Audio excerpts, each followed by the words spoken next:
lately ni saya banyak encounter dengan mereka-mereka yang tengah lost, tak ada hala tuju, tak tahu hala tuju mana nak pergi. Nampak macam okey, tapi deep down tengah miserable, tengah tak tahu mana nak pergi, tengah tak ada hala tuju. Kalau you guys adalah salah seorang daripada golongan ni, ini 3 tips untuk you guys yang boleh saya kongsikan. Nombor 1, jangan comparekan life you dengan mereka-mereka yang dah berjaya. Okey, sebab apa? Sebab mereka yang dah berjaya tu mungkin tengah kat level 112 dan you mungkin sekarang berada di level 34, 47. Of course, tak boleh compare, betul tak? Sebab apa? Sebab diorang dah lalui apa yang diorang dah lalui.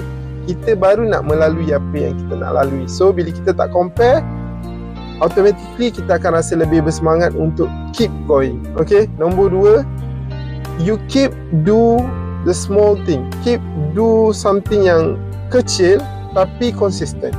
Sebab apa? Sebab untuk kita build up satu habit baru dalam kehidupan kita, kita kena buat sesuatu perkara yang kecil, mudah untuk dipraktiskan dan kena konsisten. Sebagai contoh, mungkin kalau kita nak cuba buat bisnes online ataupun affiliate lah, for example, you boleh slowly belajar ilmu-ilmu macam mana nak buat affiliate dan spend masa, contoh 15 minit, 30 minit sehari, tapi consistently. So slowly you akan upgrade diri. Dan nombor 3 yang paling penting yang boleh saya kongsikan adalah sentiasa jaga hubungan you dengan Sang Pencipta.